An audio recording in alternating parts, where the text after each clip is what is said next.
that went down on this day in baseball history. In 1987, a young powerhouse by the name of Mark McGwire was making a name for himself. He etched his name into the annals of baseball history by becoming the first rookie to hit 30 homers before the All-Star break. He went on to finish the season with a then-record 49 home runs in his rookie campaign. Fast forward to 1989, a milestone day for the Bonds family. Barry Bonds sent a ball soaring over the fence in Pittsburgh's loss to the Giants. This wasn't just any home run. It gave him and his father Bobby the Major League father and son home run record with a combined 408 round trippers. On this day in 1991, the landscape of the National League changed forever. The Colorado Rockies and the Florida Marlins received unanimous approval from the owners to join the league in 1993.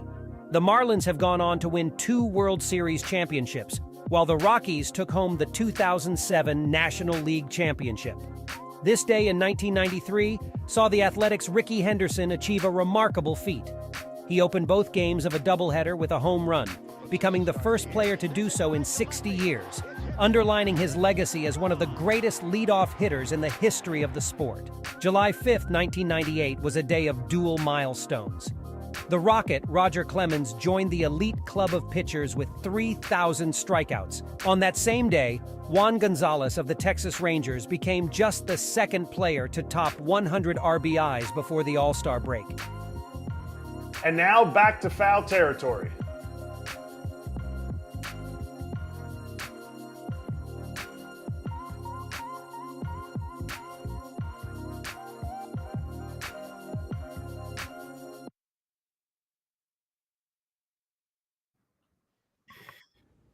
Let's keep the combo going right now with Ken Rosenthal joining us on Stadium. You can check us out on YouTube as well. Ken, right to the tough stuff. This sucks. I mean, we've talked a lot about the Angels this year, and of course, Ohtani having one of the best seasons we've ever seen. And we kind of put to bed the trade Ohtani conversation, but don't we have to bring it back up when Trout's going to be out for at least a month at this point? Yes. And Scott, as I wrote today, we're all thinking it. We're all thinking, what does this mean for Ohtani? But I just don't see it happening still. Now, if they fall further out, and if they're really in a place on July 29th and 30th where a playoff run is impossible, okay. But with 3 wild cards, it's difficult to fall completely out. I expect them to remain competitive at least. And right now, they're 4 out in the wild card race. A week ago, they were in the middle of the mix, right in the thick of it. So it's easy for us to trade him. It's not so easy if you're Artie Moreno and you've got all that revenue coming in, and theoretically at least you want to sign him or at least make a public attempt to sign him to placate your fans. It's also difficult if you're the GM, Perry Minasian, who would have to make this deal and would have to live with it forever. Now, in some ways you can't worry about that as a GM, and most GMs, including Perry, do not. But it's a lot of pressure trading the best player on the planet, maybe the best player who has ever put on a uniform. So I just don't see it still. And I know all the arguments for it, and they're arguments that fans would make, a lot of media would make, and maybe even you guys would make. I heard the conversation before, and you guys were split. But practically speaking, I don't think Artie Moreno wants to do this. I think what he wants to do is take his best shot this season. Every move that they've made going back to the offseason reflects that. And then at the end of the season, you make him an offer, you make him a qualifying offer, you get the draft pick back. It's not the same as you would get back in a trade right now, but it allows them at least a measure of saving face, in my opinion. Now, I'm not looking at this again from a fan's perspective. A fan's going to say, trade him. Not an Angel fan necessarily, but another fan. But if you're the owner of that team, you're the GM of that team, I'm not sure you're comfortable trading Shohei Ohtani. Yeah, but Ken, here's my problem. You're not getting anything else back for this guy. You say, showing face, who cares?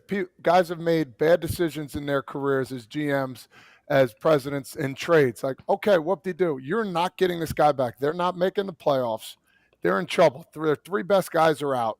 You have to find a way to move on with this guy and get a boatload back for something so you can at least say, you know, like the Reds had a while ago, they weren't good for the last 10 years. So it's time to build up the farm system a little more, get a veteran guy too as well in there to lead the team, and go from there. And then call me crazy. Mike Trout, I know he has a no trade clause, but get him out of there too. I know people are going to think you're nuts, Frazier, but listen, I'm not nuts. It's time to move on. They're not that good of a team. You have to figure out a way to get something back for him as well. That's my opinion. Todd, you're not nuts. And a lot of people, including I'm sure some executives in baseball, would take their self-interest out of the equation and agree with you. Because if you want to fix this team, you're going one way right now. You're very top-heavy in your roster. It's Trout, Rendon, salary-wise. You've got to pay those guys for a while now. And maybe it's just best to start over. I just don't see Artie Moreno doing that. And it's just not his style. So, yes, you're going to get only a draft pick back in the 75 to 80 range if you make him the qualifying offer and he rejects it, as we all expect. But Artie Moreno in his head is probably thinking, I'm going to take a shot at this. I'm not going to simply let this pass without me at least trying to sign him. I think we all know it's not going to happen, especially if they don't make the playoffs this year. In my mind, their best chance of keeping Ohtani was to convince him that they are on the right path. And in some ways they are. They have some good young players. Neto is out right now, others as well, but they have some good things going, just not enough. I just don't see it happening. Now, talk to me in 2 weeks, talk to me in 3 weeks when we're closer to the deadline, and if they're really out of it, at that point, you've got to take a look. What GM in the league would, because you keep saying Moreno wouldn't trade him, that's just not what he would do. Is there a GM, is there a type of GM that would trade Ohtani in this situation if he was their player? Oh, a number of GMs I'm sure would, but this is an ownership decision. It starts there. And if Moreno is not comfortable doing this, it's not going to happen. Now, he wasn't comfortable doing it last year, which is when they should have done it. That's when they could have gotten the Juan Soto return.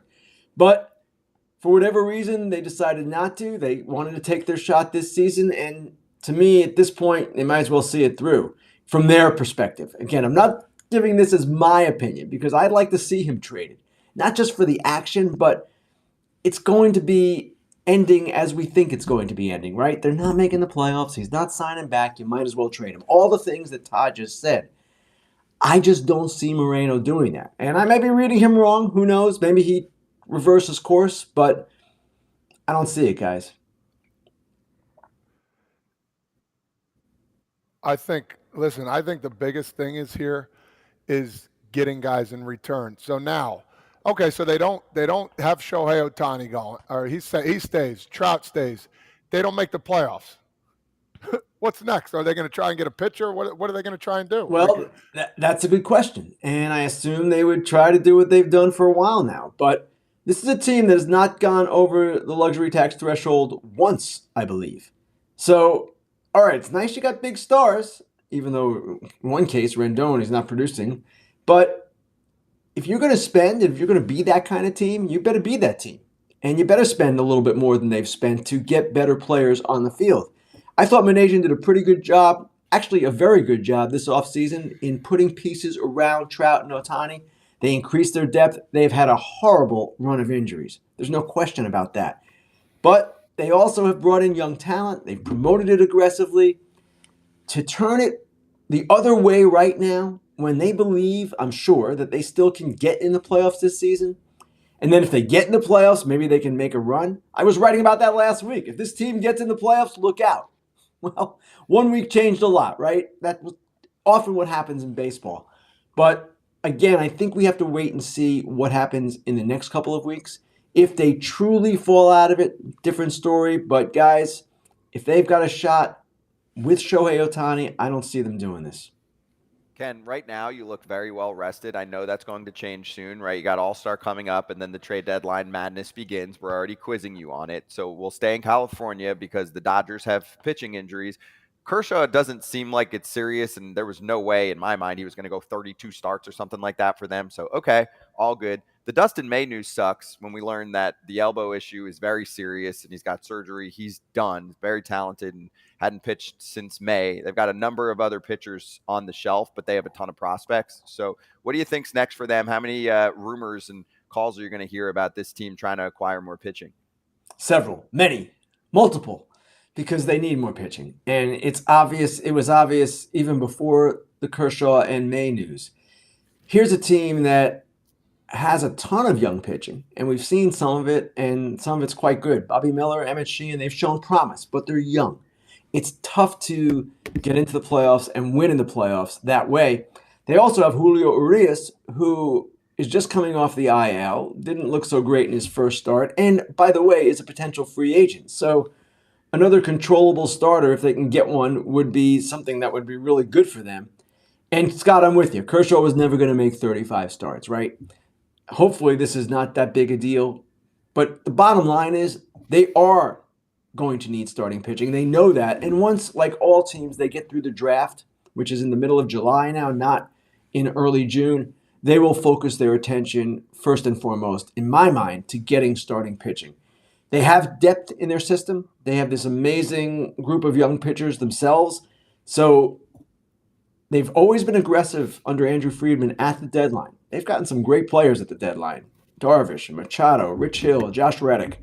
I expect them to do the same thing again. I forgot Scherzer and Turner. They were in that mix too. They'll be aggressive. I'm going to switch gears, go back to the East Coast here a little bit, go down south. Do you think anybody is beating the Braves right now in the National League? This team seemed like they just, with Ronald Acuna, I mean, some of the numbers he's putting up, he's the whole league's MVP right now. Now, especially since Shohei's going down, who's beating the Braves right now? It's tough to see anyone beating them, especially when they've got Max Fried coming back probably in a couple of weeks. Assuming he's healthy, their pitching is that much better, and it's already pretty good. And they've already got depth, too, with some youngsters who have had varying degrees of success, but they're there and they can provide that depth. It's possible they add a starter for depth, I presume, but man, that offense, it's one of the best 1 through 9s I can remember seeing in recent years. It goes back to early 2000s Yankees and Red Sox when those teams had those powerhouse offenses. The Astros later, like in the 2017 range, I know it was when they were stealing signs, but they had a great offense.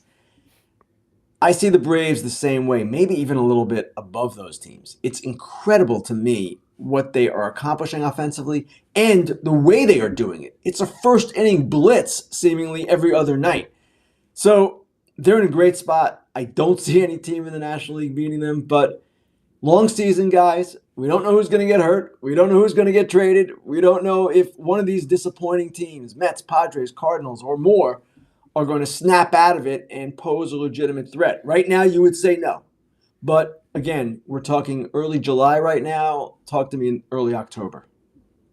Are the Braves the biggest movers at the trade deadline, and we have a boring trade deadline and the rich get richer? I don't know that they'll be the biggest movers because they don't have all that much that they need to do, Eric. But the idea of a boring trade deadline, which we've talked about for a number of weeks now, right? Too many buyers, not enough sellers. Let's see. Let's see what happens in the next few weeks. I never believe it's going to be boring because it always turns out to be rather interesting one way or the other. You don't always see Max Scherzer get traded, but you often see a lot of moves that are quite interesting. So with the Mets possibly selling, that makes things interesting for sure. If indeed they can somehow figure out a way to trade Scherzer or Verlander, won't be easy, as we've discussed. Other teams, too, could make this thing interesting, and there are always surprises. So I'm not banking on boring, put it that way. Let me ask you this. Are the New York Mets making the playoffs? Because I know that New York contingency wants to hear a little bit about them. 6.5 out of the wild card. Will they make the playoffs this year? Todd, there's still no reason why they shouldn't.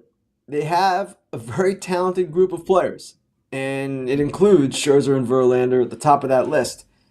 They have to play like it, though, and that's something they have not done. Now, that move that they made last week to get Trevor Gott, actually just a couple of days ago, in which they took on $4 million more in salary with Flexen to do that, that was interesting to me. That indicated their mindset as of this moment, which is we're still trying. We are still going for this, and if things change, and if they have to flip Trevor Gott later, that's fine. But they are in a mode right now where they're trying to salvage this thing. The Padres are the same, and I don't expect necessarily that to shift for a couple of weeks. They're going to be a team possibly, that goes right down to the end because they want to see where they are. Now, maybe they get right back in this thing and they're buyers in a big way. But they're in a precarious situation right now. They have to start playing better. It's not early anymore. It's not even close to early anymore. It's almost the deadline. Let's go. Hey, Ken, I know you have Mariners Astros this weekend before we hit the All-Star break. So can you do some digging for us if you haven't already? Why are the Mariners trying to cut money when they're not even close to where, in my mind, they should be from a payroll perspective? I know Trevor Gott is not the world's best reliever, but he's been effective. He's been a little above average. Certainly could use the bullpen depth. Seems like they just sold him to cut the money out from Chris Flexen. What's going on here? Are they about to sell? Because otherwise, this looks real weak on their side. I interpret it the other way, Scott. In fact, I was told the other way. They've won 4 straight, by the way. They've looked better in the last few days. And that move for them was to clear payroll for the deadline. So possibly now they have more flexibility. Not possibly. They do have more flexibility for the deadline should they choose to buy. Now, they have not played well enough to necessarily justify buying just yet, but this is a team that wants to build off last year, a team that obviously has made certain moves to get better. Not enough, I would agree with you on that, but that move was not to necessarily indicate a future sell-off. It was more to create flexibility, and we'll see what they do with that flexibility, if anything. Don't you think it's concerning, though? Just because I'm like, the Mariners need to cut payroll mid-season in order to make room for a deal. It's not like they're I don't know what their exact number is. My guess is payroll-wise, they're kind of middle of the pack. So why did they need to cut payroll? They didn't spend for years during their rebuild, and they were like, we're going to go for it. Like, to me, I'm always looking at that. I know Ohtani's different, but bad indicator if the Mariners feel like they have to sell off a contract to make a deal mid-season. No, Scott, I hear you. And I don't know where their ownership is on this, and I don't know exactly what they're thinking. But when I asked that question that you posed to me, that's what I was told, that this was not simply a move to get out of a deal. It was a move to create that payroll flexibility. It gives them more. I would agree. They have not spent enough. And if you go back to the offseason, it was Colton Wong and Teoscar Hernandez. That was pretty much all that they did. And they made the Winker trade, etc. It wasn't a big offseason by any stretch of the imagination, especially for a team that was coming off that great run that they had at the end of 2022. So, yeah, this is a team to watch. A team to watch to see what their actions are, because there will be a lot of words spoken in the next few weeks, a lot of words spoken after the deadline. The actions tell you what the team is actually doing and thinking. Well, the actions of Jerry Dipoto are so you can't predict them.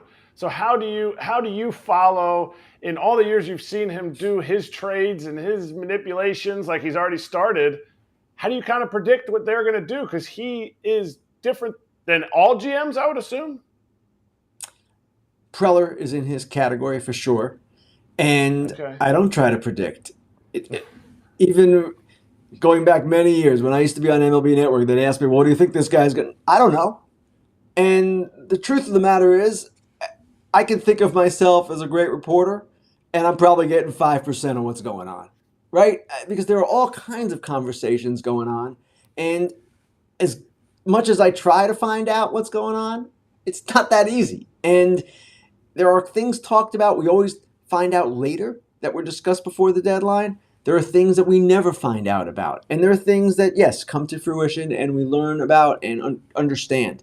So if you're asking me to predict what's going to happen at the deadline, Erik, forget it. I'm not even going to try. It would be pointless for me to try. What my job is to try to find out. Hey, Adam, go ahead, Scott. No, it's you, AJ. No, it's you. Got it. People want to know that you're here live. Go ahead. I'm alive. Go ahead. Baby. We're asking the same question, so go ahead. Flip it to him. You ask it better than I do. Ken, I was on St. Louis radio today, and Adam Wainwright went on the IL, but they didn't really specify what was going on. So do you have any insight? Is it just a mental break? Is it just a physical break? Is it just he's not pitching very well? I think the specification was shoulder soreness, if I'm not mistaken. He mentioned that or alluded to it in his post-game comments that he's not right physically. It certainly looks like a good time for a break based on the way he's pitched lately, and it's really tough to watch this. I hope this isn't in the end for him. He has said it's not the end. He's coming back, but lately it has not been good. And he's had this distinguished career, and you always hate to see a career end in this kind of fashion, if indeed it is ending, but it's his last season, so it's ending at some point. And he's just been too much of a warrior, too much of a competitor, too much of a winner to bet against. So I'm not betting against him. I would never bet against Adam Wainwright. Let's hope this stint on the IL gets him straight or helps him get straight, and he starts pitching like the guy we've seen for so many years. It's the WBC. It's definitely the World Baseball Classic. I'm messing around, but that's anyone that's hurt this year. I still see it on social. People like, shouldn't have pitched him in the WBC. Of course, relax. Of course. Yeah, Ken, I got that in there for you. I know you would like that. Appreciate the time. I know you're going to Yankee Stadium today. We'll talk to you either later in the week or we'll see you in Seattle. Sounds great, guys. Thanks. Ken, loosen up that button on the top there a little bit, bud. Come on. It's hot out there, big dog. Come on, baby. I'm no Todd Frazier, man. See you, Ken. See you guys. You want one down? One more. Down? Just one more for down? Ken. All right. All good. It's 90 out there today, man. I agree. All right, so we'll swing back. We'll give you answers to that first poll question on what the Angels should do with Ohtani. We'll ring up another poll for you, and then we'll go over some things from around the league, like Alek Manoah's coming back, and the Marlins were a little clueless with how to handle dogs at a ballpark. Picked the wrong time to bark in the damn park. And I think that there's a lot of things that go on in baseball that are valued improperly by the analytics folks. The point is to try to win the game. Okay, that's number one.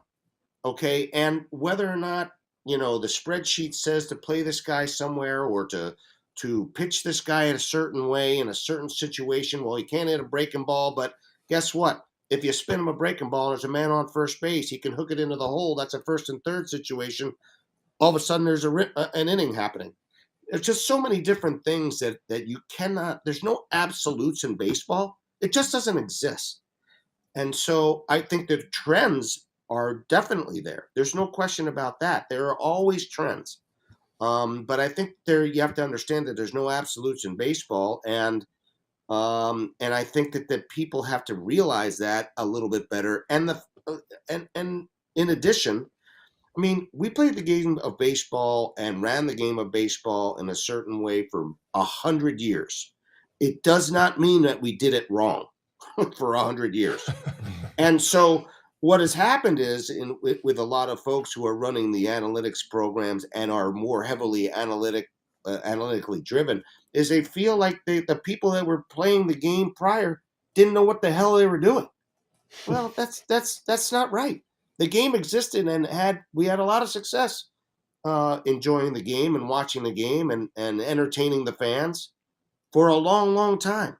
And I think this 10-year or 15-year experiment where analytics is now driving, all the evaluation, I think that people are realizing it wasn't such a great experiment. It was an experiment that failed in a lot of ways.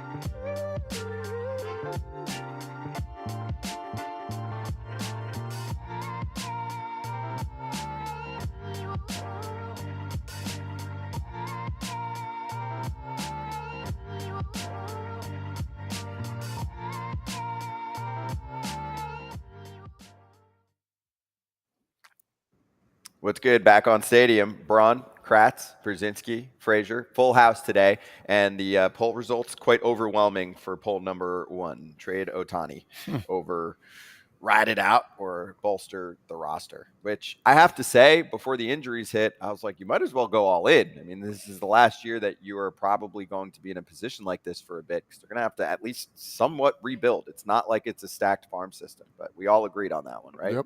Yeah, it sucks. But you lose Trout right now and Ohtani dealing with a blister. It's kind of like code red out there. All right, next poll. You're down by 1 run. You need a home run. Who do you want at the plate? We're going back in the time machine here. Barry Bonds, Mickey Mantle, Willie Mays, Babe Ruth. You got a little time to think about it. And if you're young and you don't remember what these dudes did, look them up. You get a little 2-screen experience. Google me. Google me, baby. Exactly. Google me. Let's hit some hot corner topics right now. And we'll start with Alek Manoah re-debuting for the Toronto Blue Jays on Friday against the Tigers. They push Gausman back to Saturday to give him an extra day of rest. So apparently that AA start worked out pretty well for him, AJ. And also, can I make any guess that you want him back against the Tigers and not against like the Braves, just like you do a team meeting before your starting pitcher, your number one's going against, maybe a shitty team? Is there any schedule planning going on in your mind for a return like this? Oh, of course. I mean, he's not going to come back against the Braves. He's not going to come back against the Yankees. They want him to come back where there's success. And the Tigers match up. But, man, he was only, 2 starts down there? One of them he got whacked. The other one was in AA. I don't know what he fixed in those 2 starts, but it had to be something very specific, and they saw what they wanted to see and rushing him back. Or he was just somebody that was on their 40-man roster and they wanted to push Gausman back because he's been going deep in games and they don't even believe he's ready to be back. There's no way. I don't know. Maybe they're like, hey, the tilt on your slider is back to what it needs to be. You threw it 80% of the time in the zone, where before he was like 40%. But the velo from those 2 starts is almost exactly the same. It's 0.1 higher than it was before. So I don't have access to strike percentage sliders in his FCL start or his low A start, whatever that was, but looks exactly the same to me in the 2 starts. Yeah, like there's something else to it. I don't know. I think if you send somebody down, you kind of need a little bit more time to figure it out, I would assume. I don't think you can fix that slider overnight. Like you said, it's just I don't know. Are they treating it as he's a minor leaguer? We're going to move him up and down now, or did they give up on? I don't know. I hope he has a great outing. I like the guy. He's good for baseball. So I'm not really sure what they're trying to do. Player perspective here. How much do you think this has to do with him too? Like, you sent me down. I worked on things. It took some time. Then I did the low A or whatever that was start. Then I did the AA start. I gave you 10 punchies. I know I walked a few dudes. Let's go. Like, call me right back. My problem is the velocity. Like Erik said, it went up 0.1. But was the velocity the problem? No, it wasn't the problem. Command. No, it wasn't a problem. It was the command. But when you're not throwing hard either, you're going to get swing and misses on harder pitches because the movement of the ball. And I think in that perspective, the slider was the biggest thing, of course. Yes. But when your velocity's not up, that slider, it's not going to be that big of a pitch either, because it's, you're facing 92, 93, and now it's like, all right, the slider is just a rinky-dink slider. You could just spit on that and wait for the fastball. Erik, wouldn't you agree? 100%. The velo makes the slider better because you got to make your decision to tick, or you think in your head you have to make the decision to tick sooner.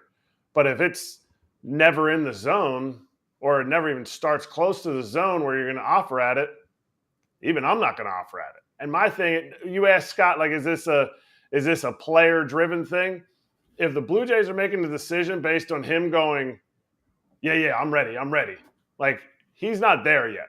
If there's like a veteran guy that's down in the minor leagues and is like, okay, I'm looking for this, I need this. Verlander goes down from a rehab assignment. He's like, okay, I feel it. I know what I have. You can trust that. But Manoah's not. I don't think he's there yet where he's like, yeah, I'm ready. I'm ready to go. Call me up. His problem is his stuff's been down for 2 years now.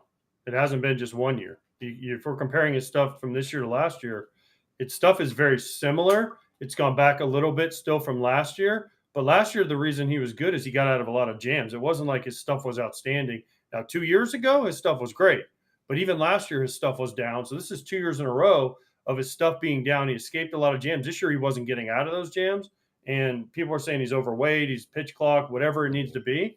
But listen, for me, it's not there anymore, and he needs to figure out how to get it back. All right, we need to help the Miami Marlins next on Hot Corner because Bark in the Park night and fireworks night goes together like meatball and tuna fish. Oh, Tuna God. fish. Yeah.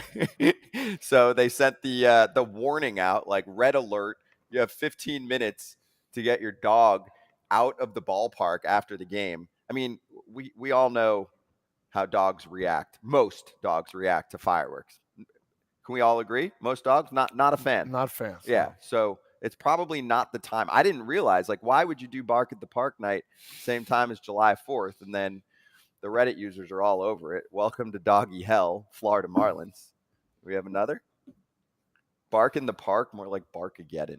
I mean, that's what they should have called it. It just seems like someone in marketing needs to be informed on how they messed it up. man's best friend operates. Like, clearly whoever set this doesn't have a dog. Clearly, I would say so.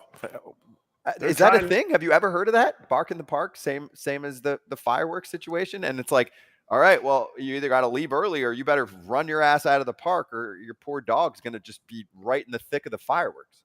Are the Marlins that desperate for attendance that they have to put two special nights on the same night? The answer is yes. They're that starving for attendance. They want people to show up for their July 4th fireworks. They're like, bring your dog too, but actually don't stay with your dog because your dog's going to hate life when you're there. So we actually don't want you to watch the fireworks. Just come to the game. AJ, we hang with the dogs pre-show sometime. Have they ever been around fireworks? Yeah, I have fireworks in my backyard every night from Disney. true. They hear them every night. So my dogs are a little bit more used to fireworks than other dogs, but most dogs hate fireworks. They don't want to hear them. They don't want to see them. It scares them. Yeah, this is just a bad idea. But listen, when you're the Marlins, you've made a lot of bad ideas over the years, so you just roll with it. Bring back the statue. Bring back the statue. Yeah, I like exactly. the statue. I did too. The big contraption out there. I that love was a what Jeter the thing. thing where just he's like, going back and forth. That thing was trash. Yeah. No, don't the- bring No, it. I loved it. I thought it was fun. I thought It was fun. cool. Jeter was no fun police on that for me because he was like, we're going to change things, but it didn't change. Now it's changed. Now they're fun. Just saying. All right, we'll go over our picks for tonight. Let's make some dough next on Stadium.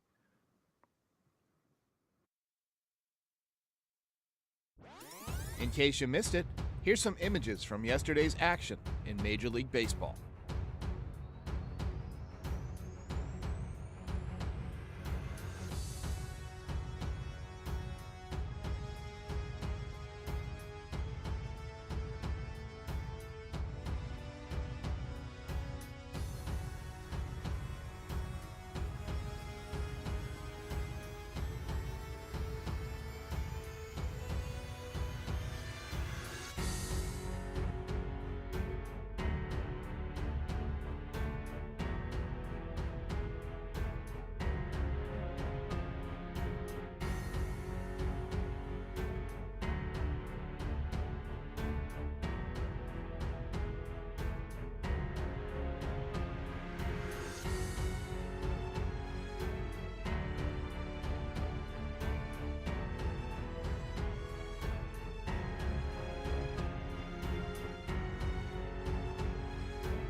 And now back to foul territory.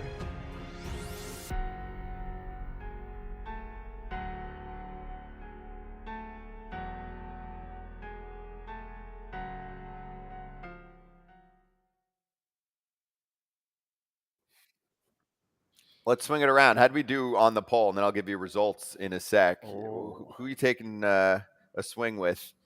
Bonds, Mantle, Mays, Ruth? Who you got? You need a home run down a run. I'm taking Bonds. Got Bonds? I guess just from seeing him and playing in his prime, I didn't think there was anybody better in home run hitter than him. I bet AJ's taking Bonds. Bond's not even close.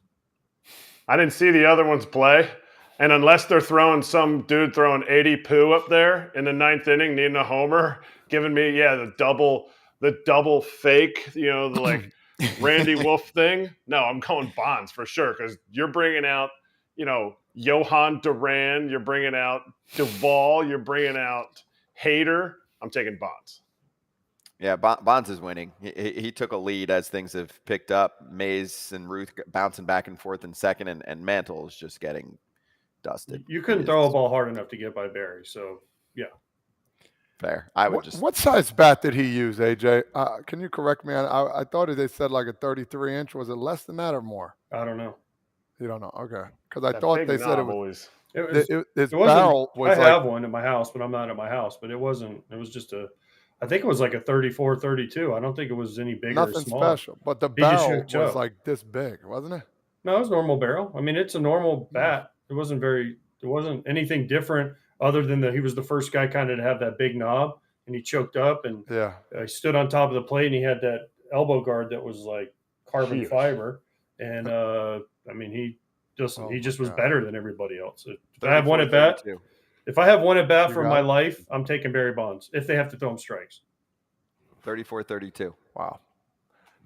And he would hit the ball far. 34 inches, 32 ounces, and they were all corked. And he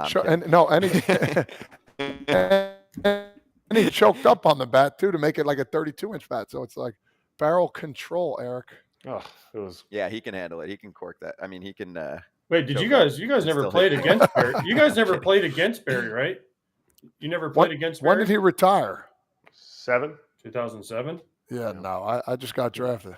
Yeah, there you go. All right, let's win some dough, please. Your BetMGM locks. It's already Wednesday, but we have to go back to Monday because we did not have a show on Tuesday for July 4th. Fuck the Cardinals. Eric, you are doing it with Eric the is doing 5 it right plussers. now. If you want to go on a roller coaster ride, then hop on with Erik Kratz, because if you place every bet the exact same way he does for his locks, you would have been down. You'd be $1,000 man. Couple G's, but now you're up. Oh yeah, 15-30. I see. It would have been too much of a ride. You would have hopped off a long time ago. Nah. Eric, last I saw you were like 21-31. You went on like a 7-2 run, bud. It's about I get about one loss a week right now with my parlays. All right, so stay hot, baby. Be humble. Camera's on you. Give us what you got. And you can be wrong. It's okay to be wrong. It feels so right to be wrong. I'm picking on Lucy and AJ's boy Bayo with his buddy Josiah Gray. I'm sorry. John Gray. John Gray, not Josiah Gray. They're not playing the Nats. Both of them just need to get me 4 punchies.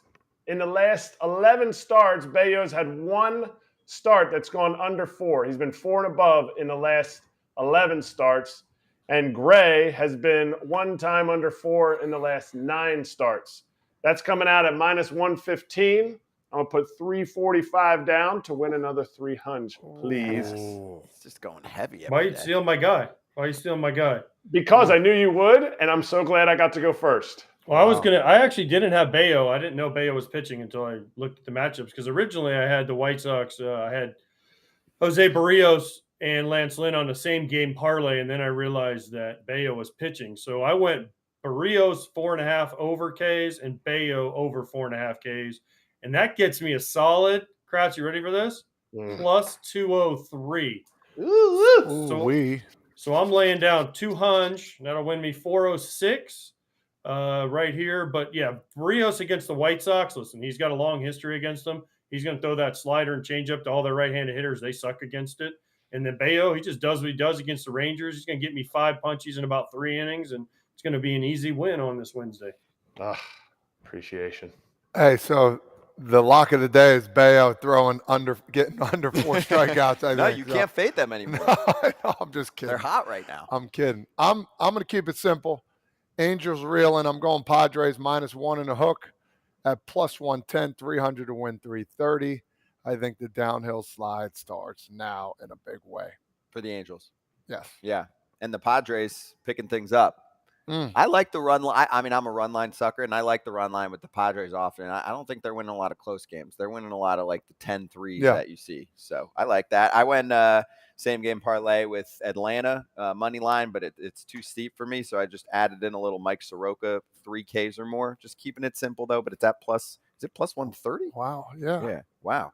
+130 for 3Ks for Soroka, who's not a big strikeout guy, but he struck out 7 last time around. You better be putting a lot on that one.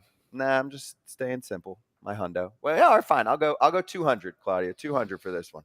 I'll double what I usually do. Anyway, spread the word. The bonus code, I got to catch up to Kratz. The bonus code for new BetMGM users is FOUL. Grab the offer by doing the following. Sign up and deposit into your newly created account and download the BetMGM Sports app on iOS or Android, or you hit BetMGM.com. You place your first bet offer. You get up to $1,000 back in bonus bets if it loses, and if the bet does lose, your bonus bet will be available once the wager is settled. Always bet responsibly. Gambling problem or concern, call 1-800-GAMBLER. All right, coming up in hour number 2, we are going to play out David Ross kindly going over the ABCs after the Cubs win. And also Chicken Strip. Ross Stripling's going to join us for more. Former teammate Alek Manoah. See you if you're on Stadium. Come to us on the Foul Territory YouTube channel.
So I can be free. I take the weight on my shoulders. I feel the sky come down on me, and I can't hold it much longer. Gonna let go so I can be free. Yeah, yeah. Oh, yeah. Yeah, yeah. Oh, yeah. Hour 2 FT Live. Let's run it. Braun, Kratz, Frazier, Pierzynski.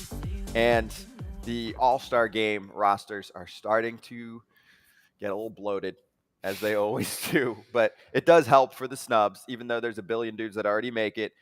You weren't on with us, I think, the other day when we all agreed Wander Franco's got to be in. He is in now. But him not making it initially, I had a problem with. You got to figure that out. Dude's 22. He's got one of the top WARs in the game. I think he was number 2 to Ohtani in the American League, if not the whole league. Yeah. He does everything. He hits. He runs the bases well. He's got a ton of stolen bags already. He plays great D. I'm like, how does he miss? I know. I got the answer. What's the answer? Attitude. Yeah. Attitude. He got taken out for 2 days. Well, the fans didn't vote him in. The players didn't vote him in. Yeah. No, I agree with you. I mean, just making the All-Stars is great. Being a starter, it's just that much more. It's just that much more better. But yeah, he has to be on there. I think that's an easy choice.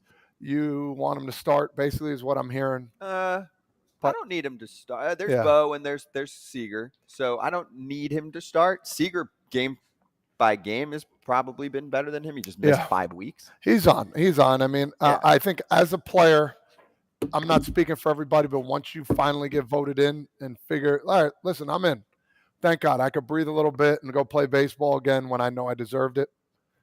fortunate enough for him, he's in. Aaron Judge, see you later. And AJ, so you got Kyle Tucker in replacing Trout, Julio Rodriguez in for Yordan Alvarez, another Mariner, George Kirby for Shane McClanahan, Carlos Estevez replacing Framber Valdez. He's been great, by the way, Estevez. Yeah. David Bednar replaces Clayton Kershaw. You good with all that? Here's my one question I have. Does Julio Rodriguez deserve to be in the All-Star game this year? Or is it just because he's a Seattle Mariner? Look at his numbers. They're not great. He's not doing a lot out there in Seattle. I know he had the great year last year, and he's been in every commercial for Major League Baseball this year. But you look at his numbers, I don't know who, but I don't know. His numbers, 7.430 OPS, I believe, 103 WRC plus, whatever it is. I mean, that seems like a homer pick to me. The rest I'm fine with. Estevez has been sneaky good for the Angels. Bednar's been good for the Pirates. Kyle Tucker should make it every year with his numbers. But the one is Julio Rodriguez is like, that's a homer pick for me. Yeah, OPS plus. So I like to use that for this show for the fans. Is 100 league average. He's 104. So he's like as a hitter, he's barely above league average. I would take that for me. For sure. But then we might be like, yo, Todd Father shouldn't be in the All-Star game. When you say that about like a homer pick, I'm thinking like Ellie De La Cruz. I know they asked him for the home run derby. He said no. I agree. I agree with that. Okay, I agree with that. He just got in the league. But All-Stars? Hey, Ellie, you want to come on board? I mean, why not? You want excitement? Bring him in. They invited him to the Derby. He said no. I know. That's what I mean. I agree with that. Like I said, I agree not going to the Derby. Why? I don't think it's time. I think if the team was out of it and they didn't have a chance, I would say okay. But they're on this nice little run here. All-Star game, you want more excitement? Julio Rodriguez, yeah, you want excitement. Not talking about numbers. You want a guy that's in the hometown that might spark a little bit, get the crowd going. Yeah, home run derby for him. Why not get Ellie in there too? He hasn't played enough games. That's why. Yeah. I'm talking about excitement. I'm not talking about numbers. I'm talking about if you want to see an exciting All-Star game, you put that young man in there 100%. Yeah, but then, that just cheapens the All-Star game. That makes no sense. You got to play at the big leagues in more than 25 games to be an All-Star. Well, how many games did Puig play the one time and made the All-Stars when he got up? Yeah, but he was voted by the fans. That's different. Okay, I'm talking about a pick. If you're watching the All-Star game, do you want him? You want to watch excitement? Do you want him in there or not? Is that not exciting? Yeah. For one at bat. I think guys that are having better years should get the opportunity because it's hard to make an all-star team because if it's just one at bat. We're talking about guys that are filling out the roster. I don't need to see Ellie De La Cruz sitting on the bench of the all-star game. I need to see, from the National League, Lamont Wade Jr. should be sitting on the bench. He's had a great year, carried a team to where they're at that nobody thought they were going to do. He's been in the league for a little bit. He's played almost every game, even to the point of Julio Rodriguez. The other day, Brawny said about how, Estuary Ruiz should be in there for his stolen bases. Like, where do we take the excitement to? Yeah. If we have a skills competition, which I think the home run derby is, then yeah, cool. Like if we have like a sprint, like we have like a running competition, and we'll never do it. I'm just spitting it out there. Then you start getting the Ellie De La Cruz. But if you put Ellie De La Cruz in, to me, they should have an entry from AAA, minor leagues, whatever. I said it before. Home run derby, home run leader in the minor leagues, come up, play against the big leaguers. How awesome would it be if a minor leaguer wins $1 million and beats big leaguers? I think that would be cool. That's excitement. And I agree, the excitement part. But not for the game. Not for the game. Don't deserve to go to the game. For one day, have him be in AAA, have him play in the Derby, win $1 million. No, I'm kidding. Also, for context, I said Estuary Ruiz because Rooker's in. He hit the crap out of the ball in April. Hasn't really done much since. You got to get an A in there. I just think Ruiz is more exciting. You bring him in as a pinch runner and do some things. No? Okay, whatever. Hey, let's bring in our next guest. Yeah, he can. And Ruiz can steal 2 bags in his sleep. Well, let's ask Ross then. Okay. Chicken strip. Let's do it. Ross Stripling from the San Francisco Giants joining us right now. All right, hop into the All-Star debate first, Ross. If you've been catching some of this, give us your thoughts. Well, I love what Kratz said. Let's get Lamont in there. I watch that guy walk out there every day and play, and he's been beat up the last month, and he's still going out there and and rocking like a 9-something OPS, getting on base basically at the start of every game. I like the idea of an excitement. I think that's a cool mix, but this isn't the exciting game, the all-star excitement game. These are guys that have earned it. These are guys that have gone out and had an amazing first half, and it's really hard to do. Another one just that I see every day, Logan Webb takes the ball every fifth day. He might be leading the big leagues in innings and not an all-star. And now you're talking about letting a guy in there that's played, 25 really cool games. He's hit for the cycle, but he hasn't, logged the equity of a first half of a season that some of these other guys have. Why do you guys not have more all-stars? San Francisco not big enough market? You guys don't have enough fans? No, that's not it. I tell you what, man, we're disappointed for sure. We think we have 4 or 5 guys that deserve to be in the game. Camilo Duvall, our all-star, definitely deserves. I think he's leading the big leagues in saves, certainly in the National League. He's going to come in and throw 103 miles an hour. So if you're talking about excitement, there you go. And then, between like J.D. Davis, Tyro Estrada, Lamont Wade, and Logan Webb, we all thought those, 4 guys would sneak in there. Well, maybe at least half of them. And that's not the way it's shaken out so far. 1 or 2 of them might squeak in there. But, we thought they should have got awarded by merit alone, but that's not the way it works out. That goes to the point that we're talking about, man. It's really, really hard to make an all-star game. Hey, let me go on this. All-star games, they are hard. I understand. If I'm like my first-time fan coming in there, now my first year watching the game right now, and I hear about this Elly De La Cruz. I hear about this guy coming in doing this. He's batting 308 right now. He's got a little over 100 at bats. I'm not saying Lamont deserves to be there, of course.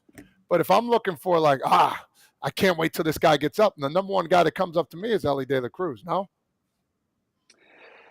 Man, I get what you're saying. Like, I'm not necessarily saying you're wrong. I'm just saying you're not right. I love it. I get it. He would be really cool to watch having a bat or two in the All-Star game. There's no doubt about it. In the minor leagues, before he got up here, we were hearing all about him. He's got the hardest throw from shortstop in all of baseball, big leagues and minor leagues. He's got the highest exit velocity in all of baseball, big leagues and minor leagues. And now he's coming to the big leagues and shown it. I'm certainly not saying – I think he's going to go make 10 All-Stars for the rest of his career, right? So I think it's coming for him. And the sky is the future couldn't be more bright for that guy. I just think there's people right now that would die to be in that game that have probably earned it slightly more than he has. And I guess that's the only point I'm trying to say. No doubt. But what if we had, and just think along with me, if we had a skills competition, okay? And they had everything for every big leaguer to be able to be at this skills competition that you could enter. What skills competition would you want them to create so that Ross Stripling could show up to Seattle and show his skills off at the MLB skills competition? We should try and get the ball moving on this skills competition just to see the agents come out of the weeds and see how crazy they would go. Scott Boras would be hopping onto this. Somehow he'd be hacking into this chat saying, "What are you guys doing? Shut up." It's a good question. My greatest skill, how I don't know, what is it like where you can like shoot the wings off of a fly or whatever. Like if I have one skill, it's like my ability to hit locations with different pitches. So it's like, all right, Strip, I'm going to put a nail 60 feet, 6 inches away, and I want you to hit it with a curveball. I don't know. I could maybe do that. So that's cool. I'm not going to do anything sexy. I'm certainly not going to enter the sprint competition or the spin rate competition or the velo competition. But if you're talking about put nails in different parts of the strike zone, and you got to hit it one with a slider, one with a changeup, one with a curveball, one with a heater or whatever, I think I could compete in whatever the heck that kind of skills competition would look like. I think that's cool. Yeah, I like that. Hey. I do. It's like a command contest. Exactly. Yeah, I'm into it. Hey, Ross, take me inside the clubhouse one more on All-Star. When you're saying, hey, we feel like we've got 4 or 5 guys, whatever it is, that should be there. Do you guys get pissed like from the other day when they make those announcements? And I know there'll be some replacements over the next few days, but do you guys say something in the clubhouse? Like, is there frustration? Does someone go up and talk to them like, dude, you deserve to be there? It's bullshit. Like, is it a common topic in the clubhouse this week? Yeah, big time is, especially among the guys that know we're not going, and we're trying to talk about the guys that we think are going and should go. It's kind of like we all like to play GM in the dugout, like, hey, who are we calling up, and then that kind of stuff. This is similar, where there's a lot of downtime. We're always spitballing back and forth. So we were headed to the field. It was in New York, and we got a text from Kapler saying, 4:30 meeting in the locker room today. Automatically, we know that means we're hearing who the All-Stars are. So we just start talking about it, like, who do we think's in? And between the 20 of us that aren't even in the running, we were all saying that we thought Estrada, Camilo, and probably one of JD or Lamont, but definitely 3. We thought we had 3 of the 5 getting in between the guys that I've talked about so far. And we only got Camilo. And obviously we're pumped for Duvall. We're all going up and high-five him. Kapler gives a great speech. Camilo gives a great speech. Very exciting for him. And then 2 minutes later, we're all like, man, this is some BS. Like, we got 4 other guys that deserve to be there. We're in the hunt for a division. We're a good team. We're kind of a fun team that people necessarily didn't think we'd be 10 games over 500, but we are. And we got some guys that should be rewarded from getting us there, and it just didn't happen. So, yeah, we're definitely all kind of talking behind the scenes saying this is some BS. And going up to those guys, if you have a good relationship with them, which most of us do, just saying, like, man, you earned it. I'm sorry. Hope you find a way to sneak in there. Hey, I'm Rossi. Do you mind if I call you Rossi? It just seems natural because I feel like I've known you for years now. You and my mom. Yeah, you and my mom. All right. Well, I feel proud there, Rossi. So you have 6 years, 115 days in the big leagues. Take me back to that first time you got drafted, take me back when you were younger. Could you have pictured anything like this playing over 6 years, going on 7 years in the big leagues? Like, I know our dreams are to play, but that's a lot of years, man. People, you don't take that for granted. Man, great question. My story's kind of crazy. I didn't make varsity until I was a senior in high school, and I didn't pitch competitively until that year, until I was 18 years old. So pitching I've kind of had to fall in love with it as I've gone. And I walked on at Texas A&M. I wasn't very good. I threw like 8 innings as a freshman and then I was a senior sign. So the idea of the big leagues was very foreign to me. I didn't have a lot of like friends that were in the minor leagues. I didn't know anything about it. And all of a sudden I'm in Ogden, Utah, playing rookie ball, living by myself, homesick, trying to make friends. Most of that team was Latin. I didn't speak the language. I'm like, where am I right now? This is wild. And you really got to love it. And you really got to set some goals and know what your dreams are and to grind through the minor leagues. And man, the quick way to answer your question is no. I really didn't think I'd get here. Where I was always confident was I saw some guys make it to the big leagues or at least the higher levels of the minor leagues. And I could be like, okay, I can do what those guys do. I can change speeds. I can change locations. I can really command the baseball. But I didn't do anything super sexy. Like I've already said, we're talking about skills competition. But I knew I had a chance. So I just kind of kept plugging away, grinding through a Tommy John surgery while in the minor leagues. And now, man, like you said, 7 years later, went through arbitration into free agency, been on 3 amazing teams, had my family while I'm in baseball, 2 young kids. So what it's given me, the friendships and the memories, I can't imagine being anywhere else. But when I think of the 10 years that I've played professionally and what I've been through and what I've gotten here and how I've earned it, very, very proud, but also know I'm very, very lucky and just couldn't be more excited to be where I am, man. We got the draft coming up this weekend too, and I know you'll be watching our draft special, which we'll get into more throughout the week. What do you remember from draft day? And were there conversations going back and forth with the scouts, with the money, the whole deal? Because I know you were picked, 2011, and then picked and signed in 2012 in the 5th round. Yeah, so kind of what I just touched on. My junior year, I didn't know anything about it. And I am playing in a regional game. I pitched against like Seton Hall in a regional game, and I come in and I had gotten drafted in the 9th round. Didn't have an advisor, didn't know anything about it, got drafted in the 9th round, hadn't talked to scouts. Honestly, I look back and like just how naive I was. That's the wackiest thing. I didn't even have a clue, got drafted. Don't sign, go back to school, get my degree. And then this next year, I have an advisor more prepared for what's in front of me. And I get drafted by the Dodgers in the 5th round. But that was the first year of the new rules. So I was getting a ton of calls, where the top 10 rounds are slotted. So I don't think scouts or teams really knew exactly how it was going to work. So I was getting calls in like the 2nd, 3rd round saying like, Strip, will you sign for like 10 grand so we can, save this money to use it on our 9th rounder? And I was like, I guess I don't really want to, but yeah, of course I'm going to go play. And I got maybe 7 or 8 calls like that never came to fruition. And now I'm just like sitting around because I thought I was going to get drafted in the 2nd or 3rd round as like kind of this save money kind of guy for these teams. That didn't happen. So then now I'm like, oh man, I have no idea when I'm going to get picked. Not a clue. and how you just listen to that thing that just says, Los Angeles Dodgers select right-handed pitcher Ross Stripling out of Texas A&M, and we just my whole family would just go crazy, because it was that out of the blue.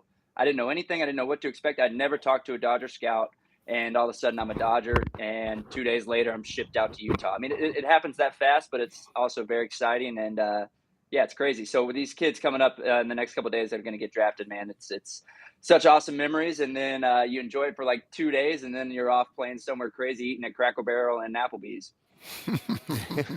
So you didn't even know as a junior you were going to get drafted, but then you went and didn't sign. Take us through not signing. Is it because you were naive? Because you were like, I want to get this degree, so this is what matters to me, or wasn't enough money? It was a mixture of all those things. I'm a third-generation Aggie. For anyone that knows anything about Texas A&M, I bleed maroon. My grandfather was a yell leader, those goofy people that wear all white and do our cheers on the sideline. My grandfather was one of those. My dad's an Aggie. My brother was already at A&M. I wanted my degree from A&M. That's the reason I walked on there. I had chances to play at other schools, and I was like, no, I'm going to go be an Aggie. So I got drafted in the 9th round by the Rockies. The scout comes to my house, and he's like, all right, this is great. We're going to sign you. We're going to send you straight to low A. We see you moving quickly. We think, you're going to be great for it. And I would like to be like, whoa, man. Like, I'm not signing. And he was like, he was mad at me. He's like, what are you talking about? And I was like, oh, I'm going to go back to school. And it blew his mind. I was the only 9th rounder that didn't sign out of that draft. And then, so it was a mixture of things. That 2011 A&M team went to the College World Series. Those are some of my best friends. I wanted to go back and make another run at that. And then I only needed 12 hours to get my degree in finance, which you guys, Frazier, I'm passionate about. We'll talk. And yes. then it just didn't feel right. It wasn't life-changing money. It was the 9th round, and it didn't feel like the right opportunity. It felt like that was maybe going to be there a calendar year later, which it was. And looking back, I don't regret it at all. Did you just tell us that your grandfather was a cheerleader? Essentially, yeah. It's A&M royalty. They're called yell leaders. Anyone listening, please YouTube them. They're goofy as hell, but they're very specific to Texas A&M, and there's only 5 of them a year. They get voted on by the whole student body. So it's a big deal, but yeah, essentially that's what I told you. Can you give us a little yell? Or like how does it go? I'm kind of curious. Oh man, there's a bunch of them. It's like, hey, gig 'em, Aggies, hey, something like that. Oh, yeah. All right. There's a bunch of different versions. Yeah, that's the most basic one I could get. Next time we have a break, Scott. Next time we have a break, we're going to. Break. Yeah, I like that. I like that. You do it. I'll do it next time. If I do it, I'll get smashed. Everyone loves you. That was solid. Hey, Ross, let me take you to your former ball club, Toronto, because you played with Alek Manoah. He's gone through some shit this year, right? Wasn't as good as he was last year. They send him down, work on things, couple rehab outings, and now we find out today, being called back up. He's going to start on Friday. So can you give us some insight on what he was like and what you've seen from that story, what you expect from him? Because, I mean, there's a few issues, but the primary one is the slider's not the same. And so that's kind of messing up the rest of his stuff, and he just couldn't get it together. So what do you think? So he's one of my favorite people I've ever been around, baseball, not baseball, whatever. He comes from a tough background in Miami.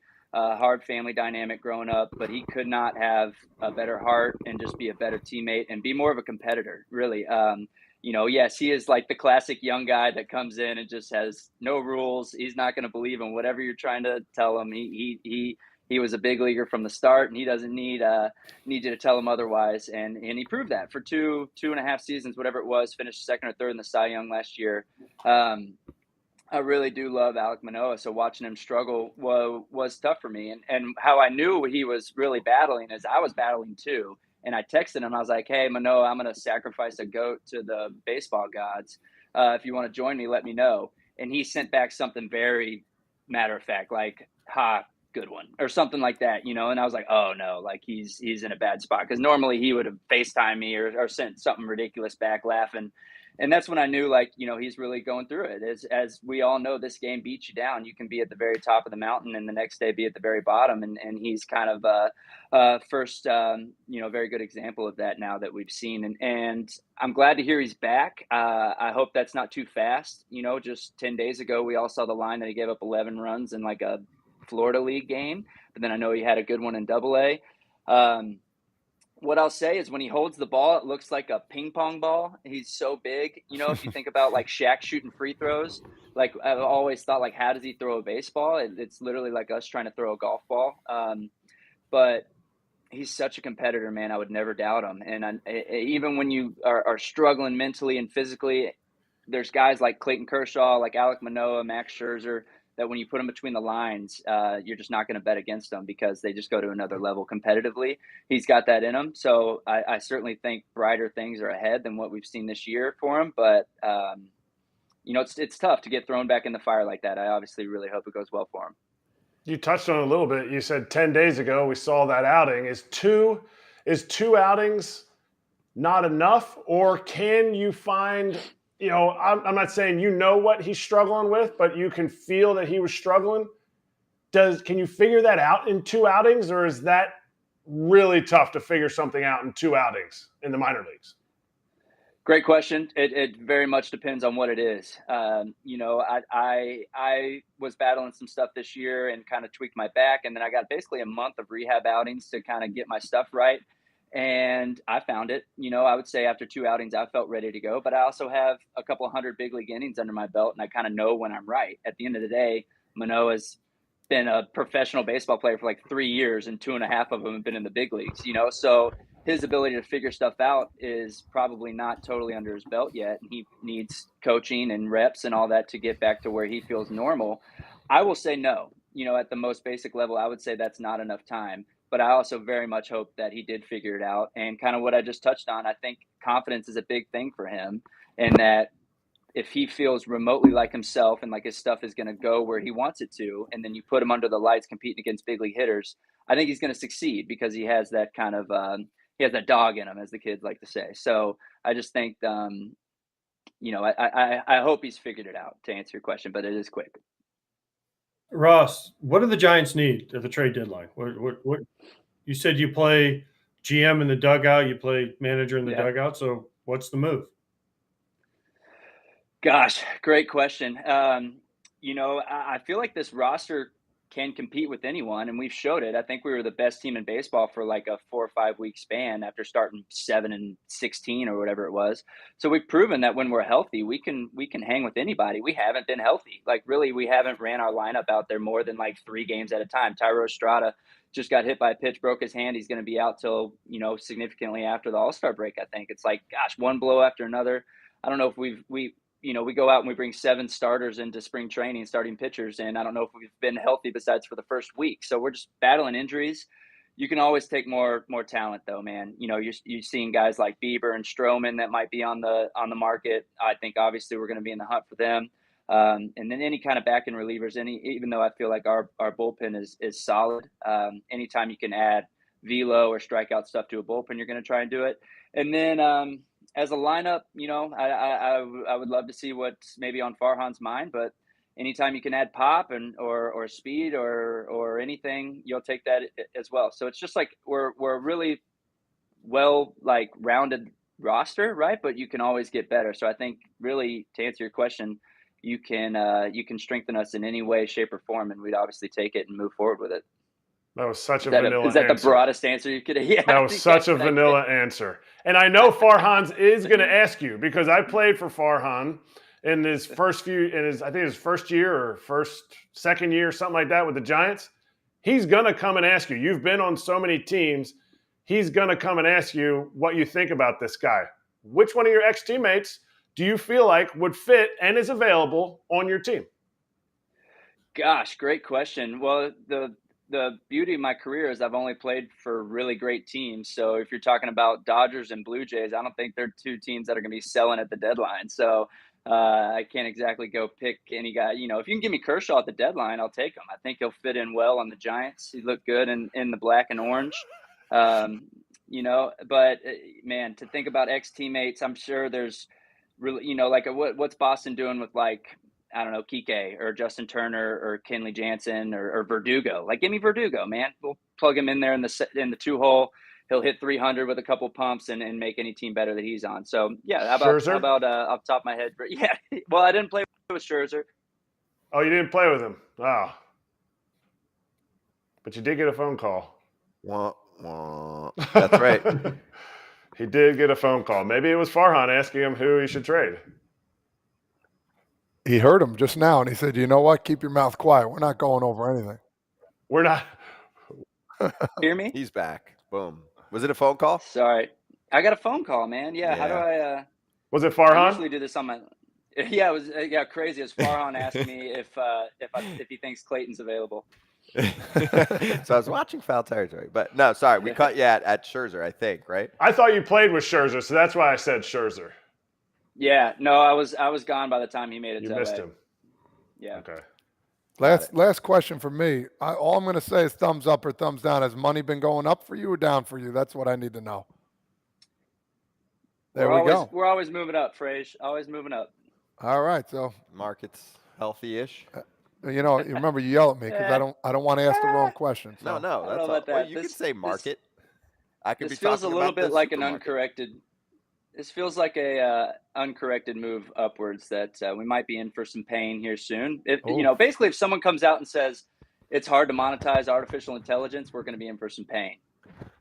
That AI is real deal, man. Yeah, it is real. Wait, also, I got a correction here from the staff behind the scenes. You actually did play with Max Scherzer.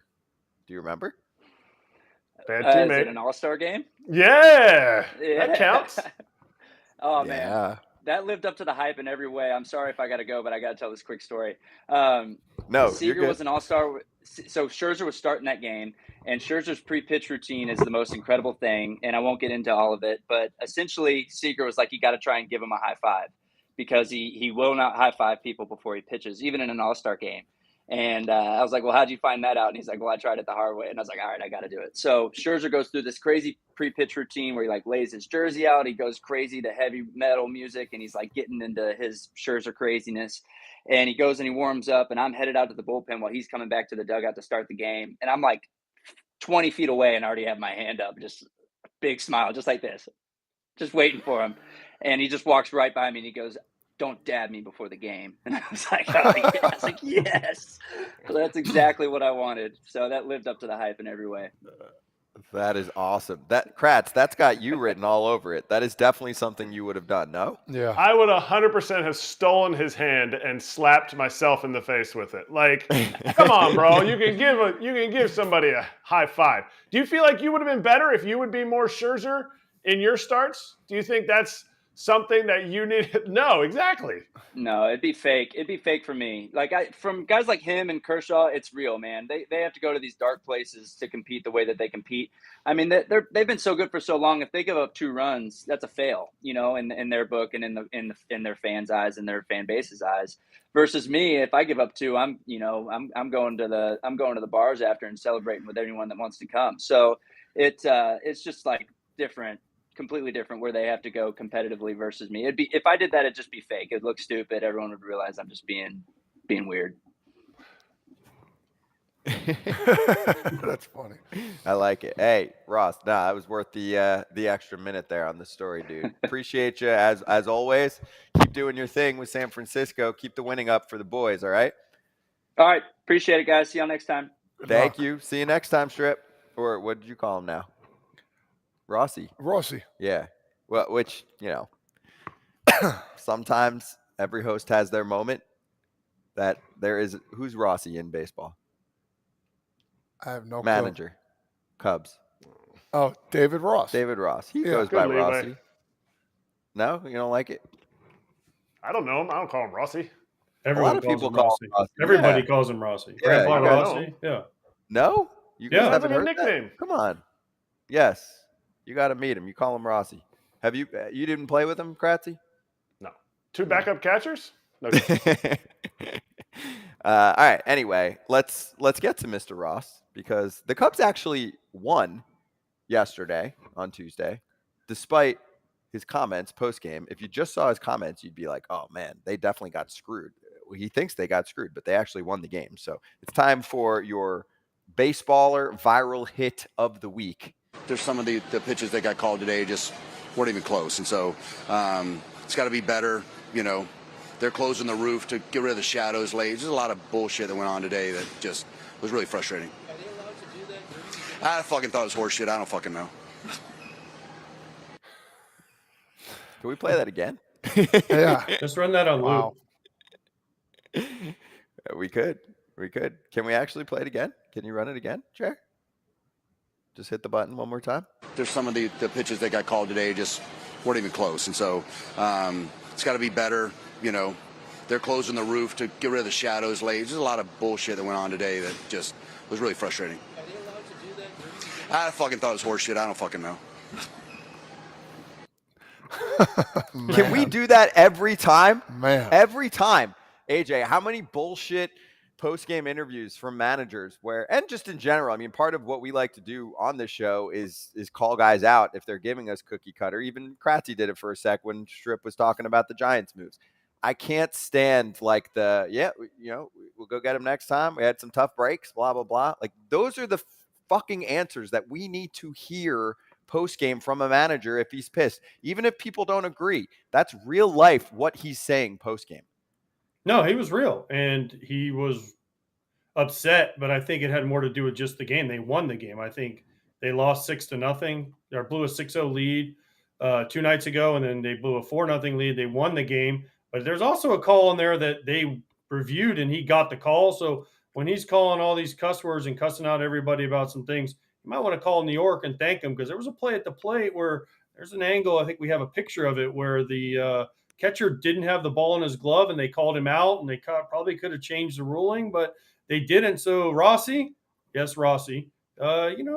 better watch out. You're going to be getting a hefty fine from the commish there, Rob Manfred. But there's the play right there. If the ball's not in the glove, he should be called safe. I don't know how they missed that, but it's Major League Baseball replay. They miss some things even when they have all the tools. Hey, what's the ruling on that? If his hand is touching the glove with the ball, does the ball have to be in the glove? Yes. It has to be inside the glove, right? You can't just, because then you can have the ball in this hand and just reach over there. Yeah, that's You have tough. to tag him with the ball. No. Todd's asking what if it's touching the outside of the glove, and that's what I mean. Yeah. he can make the tag. No, you have to have the ball in the glove. I mean, you can take your hand and put it in the glove, but you can't have them separated. That would make The one no comment. sense. The one comment was it looked like the one lace on the glove was Laces don't touching the count. ball. Laces don't count in replay, though. And- Remember, if you tag somebody and their lace hits them, it doesn't count. It has to be the actual It glove. used to count, though. Remember back in the day, it did? Guys' strings were like this long. Well, not with replay. They made that rule in replay. They Yeah, made that rule in before replay started. Like if you were to tag somebody, say I tag you and miss, but the string hits your foot, bang, out. That's garbage. Yeah, then right, you're just throwing strings all over the Didn't place. they make a rule like you have to cut it down like really short? Pitchers are supposed to. I don't know about position players that Okay. they have to, but Yeah, pitchers, but you can't have it. the laces don't count anymore since replay. They said you have to actually physically touch them with the. Listen, I had a play in the playoffs in 2005. Kelvin Escobar tagged me with the ball in his hand, and he hit me with his glove. And they called me out, and they convened, and then they changed it and called me safe. And of course, he got mad and everything, but it was the right call.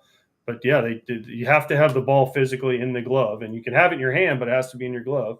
And clearly, that replay or the picture shows that it wasn't. So David Ross was pissed about the roof. He should have been thanking the New York people because they might still be playing in Milwaukee if they didn't. I know I want to talk about this more, but I'm teaching my young kids when they, because they have a tough time catching it as is. When they catch it, I want them to squeeze the glove and put the hand around the glove to tag like that. Now, tell me if I'm right or wrong. So catch the ball, the glove is squeezed, right? Now put your other top hand on both sides of the glove to hold it squeezed and then put the tag down. Is that the right way to do it? I would go the way the catcher did it right there. In hand. Ball in hand. And keep the ball in the glove because the glove can get knocked. I guess the hand can get knocked out. I always did it. I always did it this way. I always did it. You can't knock your hand off. Yeah. You can knock your glove off, though. is the whole thought process for how I was taught. You're just tighter. If you have the ball in your hand, you have a better grip on this. It's harder to knock it out. If you have them together, Yeah. If you're outside like this, both can get knocked up. But if you have the ball in your hand and you go to tag them, it should be a stronger grip. You know what I think of? League of Their Own, when Kit, the sister, ran into the other sister and she fell back and the ball was in her hand. And when she hit the ground, the ball popped off. And I'm like, you know what? Squeeze that thing airtight. I don't want the ball in the hand. That's the only thing I think about there. What a great movie, huh? Man. Yeah. Hell yeah. Wait, can I ask you about the Cubs too for a sec while Sorry, we're on it? that's on me. What? I just went over catching stuff instead of talking about the Cubs. I mean, you got 2 catchers. You got to take advantage when you have a set. Exactly. You buying or selling if you're the Cubs. And we talked about Stroman. There's more than Stroman. But you look at the last few weeks. They won 6 of 7. Then they lost 7 of 8. And they won again yesterday. AJ, your favorite stat, run differential, plus 23, best in the National League Central. That Pythagorean thing that the people like to do sometimes. They say, 39 and 45. According to their run differential, they should be 44 and 40. So what are you doing? I mean, take your Chicago shit out of it for a second. Let's say the White Sox are the Cubs so that you actually have like your correct bias hat on, because I know you'd probably have fun selling players off for the Cubs. But like, are you trading Stroman and Bellinger and some of these guys? I'm like, not biased. You don't have anything against the Cubs? No, I'm not going to be biased. If you ask me a question, I'll answer the question. I think if they're going to go for it, they need to go for it, but I don't think they're good enough to go for it. And they're in that weird middle ground. The middle ground is you're not good enough to compete, but you're not good enough. You're not bad enough to where you can justify selling off. It's almost where the Angels are and where they could be in a couple weeks. But the Cubs need a bullpen. Their bullpen's really struggled. Stroman and Steele have been good. Talion's been not very good. Smiley's been up and down. Hendricks is back, been pitching okay. Their lineup has no thunder. So if you can trade some guys and get some thunder in the middle of the lineup, then you might take a run. The problem is they're 7 games out, I think, of the division, 6 games out of the wild card with a bunch of teams to jump. So they're in the middle ground, and you have to make a decision and say, okay, we're going for it or we're not. And I don't think this year they're going to go for it, because if they were going for it, they could have already – I'm not saying they could have made some moves, but they could have brought in some other players, and some things haven't worked out. But first thing they need is a new 1 or 2 bullpen pieces, and they definitely need somebody with some thunder in their lineup, because there's not a guy in that lineup that scares you. Morel was hot for a little bit. Other than that, nobody's really putting the ball out of the ballpark. I think this is the best case scenario for the Cubs.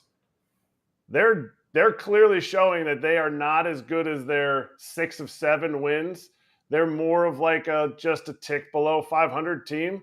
And now they get to sell Stroman at his highest peak value. This is best case scenario for the Cubs as an organization. If they would have stayed in it and like 2-3 games back, best thing they can do is go like 3-3 the next, I guess they have 6 more games this week. No, 5 more games this week. So 2-3. And then they're definitely out by the All-Star break. Sell City. Okay. Who do they sell besides Stroman? Who else can they sell? Bellinger. Stroman. They'll get innings eater out of Tyon, maybe. What about Tyon's a longer term deal though, Kratzy. I'm thinking like I'm almost positive Hendricks is a free agent after this year. Does Smiley have 1 more year? I think Smiley might have 1 more. They're going to trade basically the last guy left from their 16 World Series. They've already traded them all. I mean, don't stop now. If you're a Cubs fan, if he's a free agent coming up, the only one they didn't trade was Contreras, and he left as a free agent anyways. They traded Rizzo, they traded Bryant. Remember they went through that whole thing. He has a vesting option for 24. So who's that? Hendricks. Hendricks. I got to see what he's been hurt, so it's probably not going to vest. Probably innings, right? Usually. Unless he got it yesterday. But there's enough there. Just saying. To me, this is best case scenario. If you can sell 2 of your one year rentals, 100%. Yeah, go for it. Go sell it. Yan Gomes, he gone. Somebody needs a catcher. What other catchers are available? Yeah. Wilson Contreras. I said catchers, not left fielders. Oh shit. and a guy that you can trust that's going to join the team midseason, and he'll be good right up from the jump. You'll be like, He knows what he's fitting in. pitches guys throw. He knows the pitches guys throw, right. Backtrack to last week if you want to see that. Let's go in the weeds right now. Let's go dig in a little bit, please. Oh, wait, sorry. I forgot.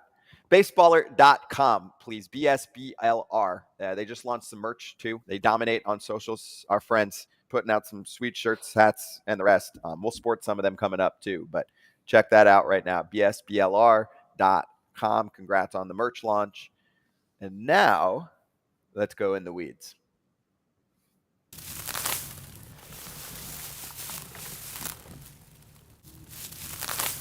I want to start here. It was a longer session. I like in the it. Weeds. Yeah, took Find some it. time. You got to find it. Yeah, I found it. So I want to start with this quote from Eddie Julian, who's a rookie on the Twins. Dude can hit. And he had a pinch hit solo homer yesterday in the Twins' 8-4 win over the Royals. It sparked a 5-run inning for them in the 8th. Here's the post-game quote on the homer.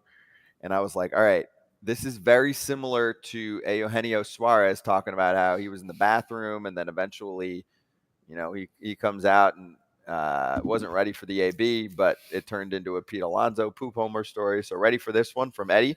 I was sitting on the couch and they yelled, "Eddie, you're leading off." I rushed back to the dugout and I couldn't find my elbow guard. It was not there. I just picked a random elbow guard, put it on, and had no idea what the pitcher had. I just swung. Dinger. What do you got? That's awesome. I mean, it's not ideal. I mean, I wish the guy was out in the dugout watching the game. Why is he on the couch?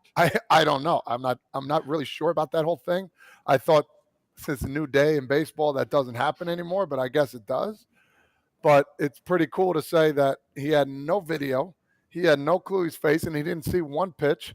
He was using everybody else's stuff. It goes to show you your brain plays tricks on you before you even get to the plate. Step in the box, grip it, rip it, and go. And guess, lo and behold, home run. It's baseball at the end of the day. And these analytics and all this stuff involved, you don't need all of it. Go up there and hit. You know how to hit. You've seen a fastball before. Go drive the ball. And good for him. That's pretty cool. AJ, There you go. Yeah. you ever sit on a couch as a rookie? That was my question. No. Well, I didn't sit on the couch for the first 3 years. I'm so deathly afraid somebody would see me. Oh, well. Here's the thing, though. The couch I think he's talking about is down by their cage. It's not the couch like all the way in the clubhouse. I think this is getting maybe blown out of a little bit out of proportion because a lot of these cages now have couches where you can sit, and he probably was swinging.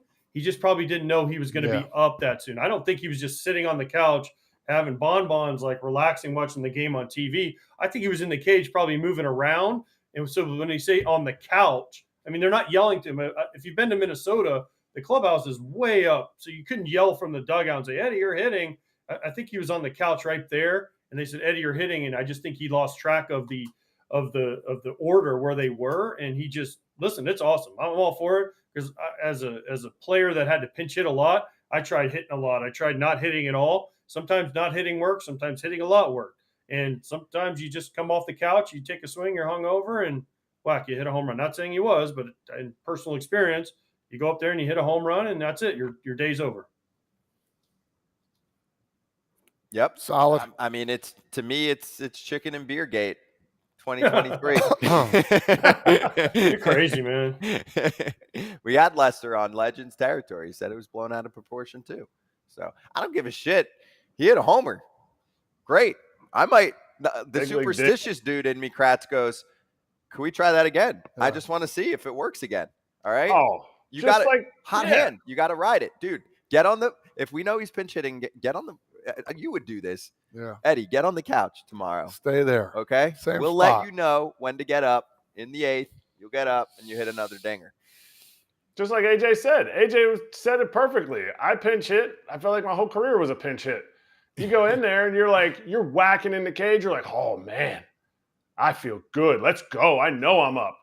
Go up there, 1, 2, 3 strikes, you're out. Like, you get ambushed by a pinch hit at bat and you hit a dinger. You didn't take any swings. You sit there and you're like, "Do I feel right? Do I feel good? I know he's going to throw me a heater. I know he's going to throw me whatever it is." If you're sitting there like, whatever it takes And if he's lying, if he says he's not going to actually try that again in the exact same spot on the couch, okay, I'll come up and hit a dinger. True. Easy money for that young man. Hell yeah. Makes the game look easy. This dude made a ton of money, and this could be it for Nelson Cruz. He was designated for assignment by the Padres. He wasn't terrible, and they made a bunch of other moves. Thank you, Kevin Acee, for the tweet. He wasn't terrible. He wasn't great. It's very similar line to last year. He was hitting 245, 283, 399. So you got some slug. He's definitely not getting on base with the best of them right now. He had 5 homers, 23 RBIs, as a DH. He's not playing as a position player. There you go. All the moves made by the Padres. But the OPS plus for him was 90, and I believe that was the same. Yeah, it was the same mark for him last year. 90 OPS plus. Last year was 234 with the Nats, 313 on base, 337 slug. So he had a little more of the slug, of the power going on this year. They want some flexibility because if he's coming off your bench and not playing every day and he's just a DH, it's not a great spot nowadays. So the Padres loved him for years. They were on him for years. They were trying to trade for him, I think it was 2 years ago. They finally got their guy, but they're trying to make moves now, and Nelly's had a hell of a career. Dude's 43 years old.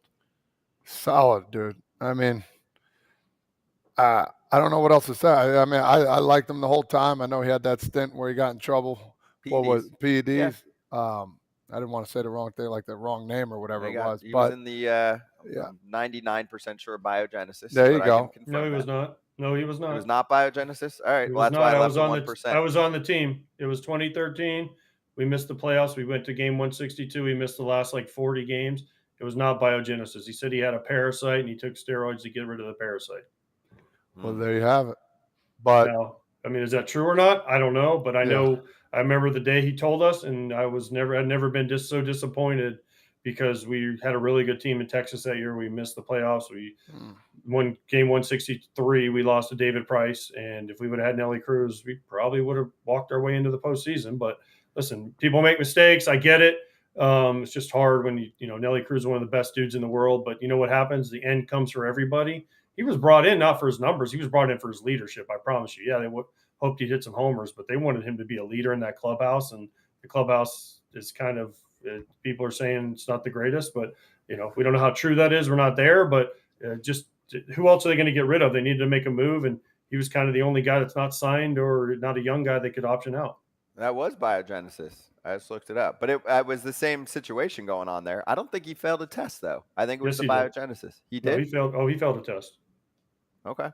But he was also on biogenesis, so we're both right. Maybe something we didn't hear about, we didn't know about. All right. Maybe.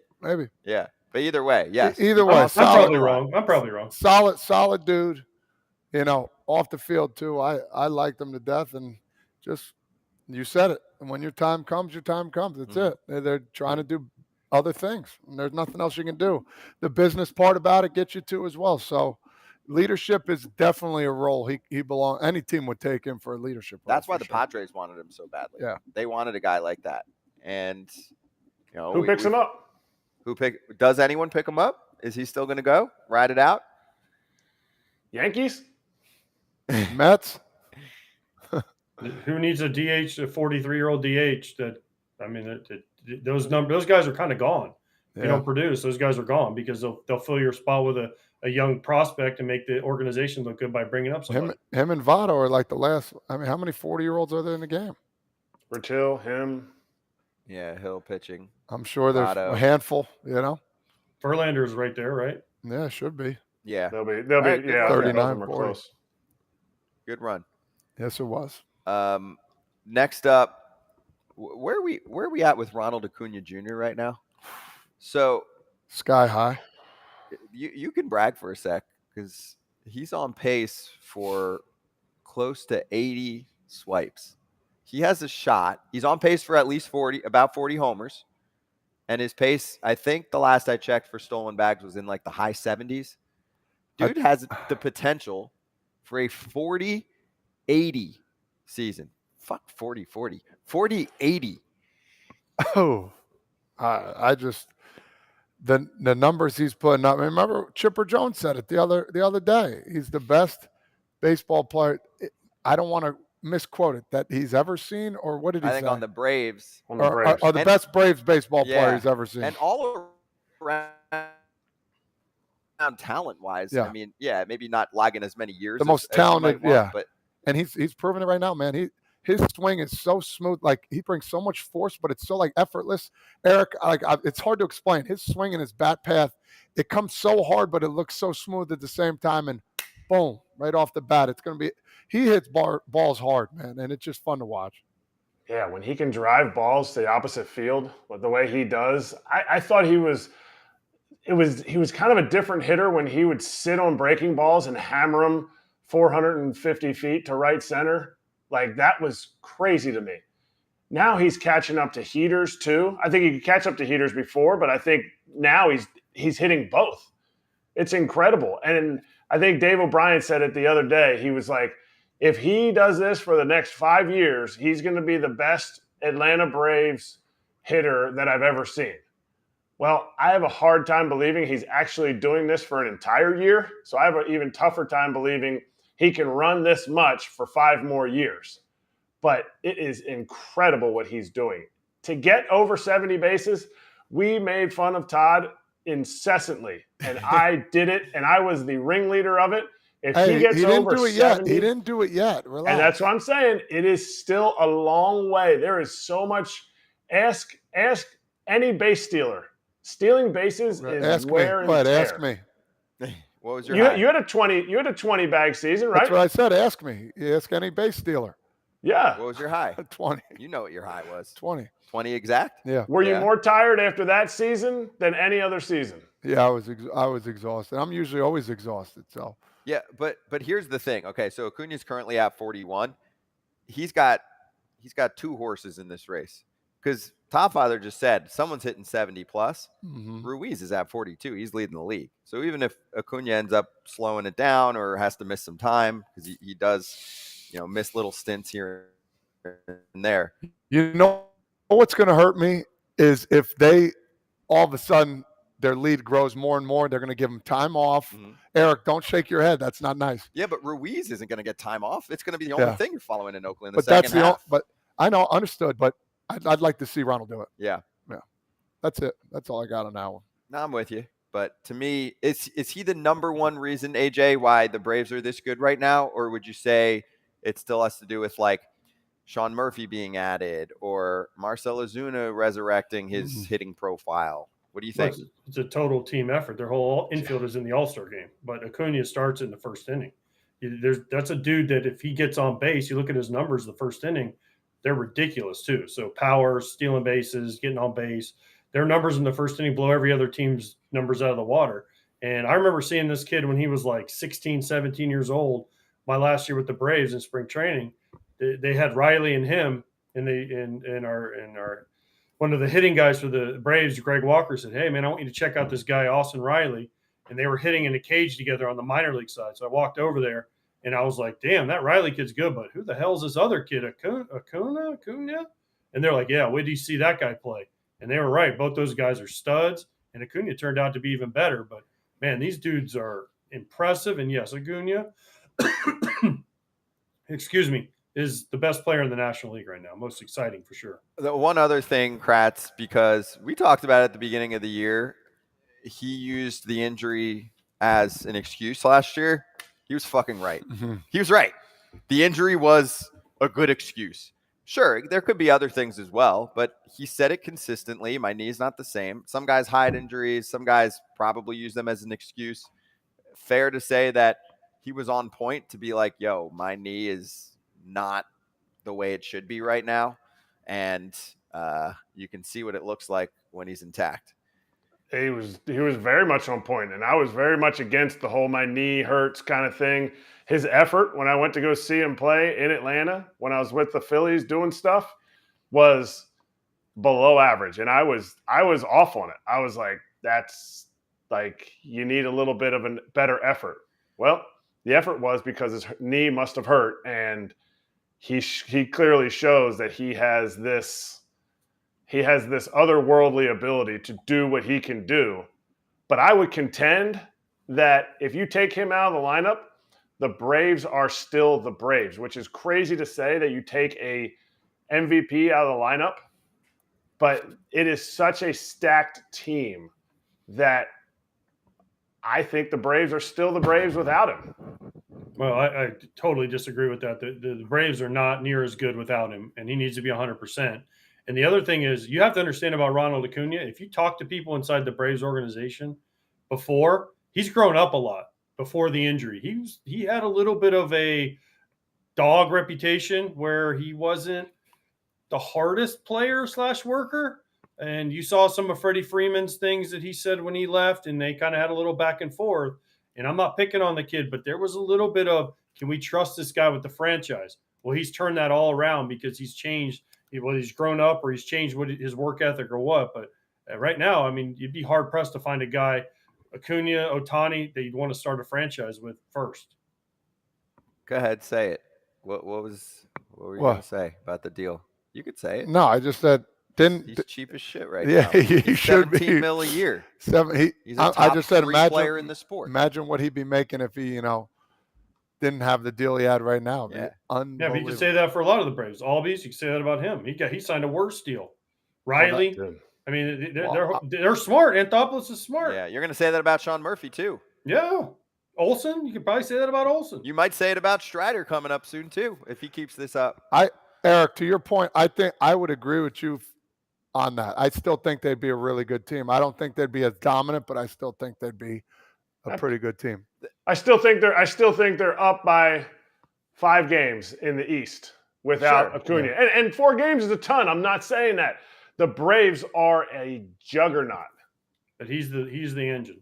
Trust me. Talk to the Braves guys. Dave O'Brien said it. He's the engine. I don't care. He's the engine. I know, listen, they still have an unbelievable team. Sure. But you take him out of that lineup, he is the engine in the first inning. There's nothing Kratzy more dangerous than in the first inning. That son of a bitch walks up and you're like, damn, I make a mistake. It's 1-0. We're better off drilling him, but now he's stealing bases. Right?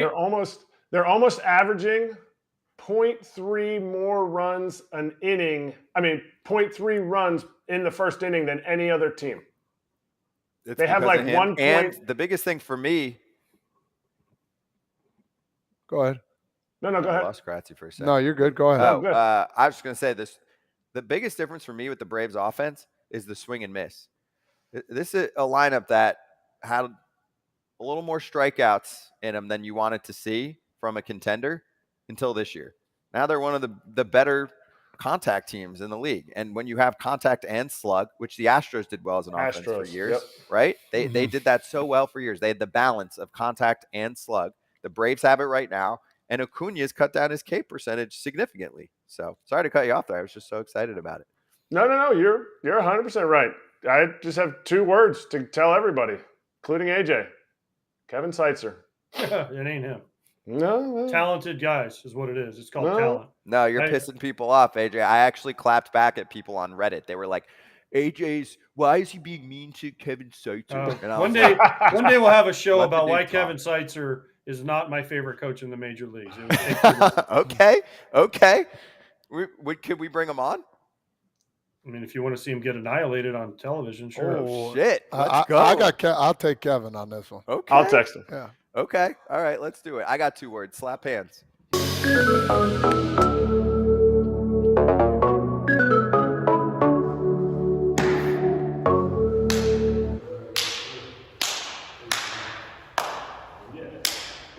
Minutes, 2 things to hit. Number 1, we talked about some of the all-star replacements.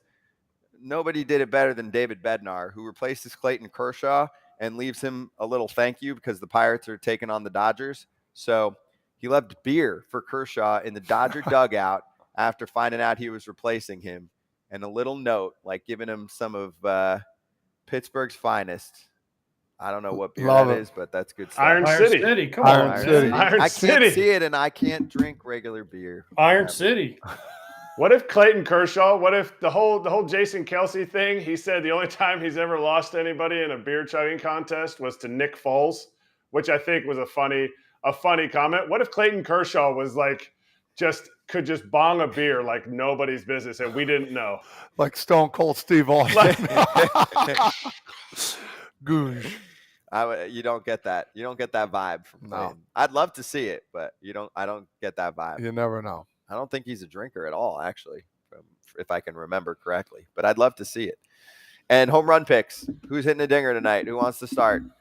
I'll start. Okay. I wish it was yesterday. Aaron Hicks, man. He's back in New York, plus 650. I'm going Aaron Hicks to hit another bing today in New York. Wrap one around the foul pole. Watch out. Plus 650. Yeah. Let's go. AJ? I got Randy. Randy's going to – today, Taiwan Walker's going to hang a splitter, slider. Randy's going to Randy land, and plus 425. I like that at home. They lost last night, didn't score a lot of runs. Rays don't do that very often. I picked Jonathan India the other day. He did it yesterday. 2 homers. I just need one. Plus 475. Much better against righties.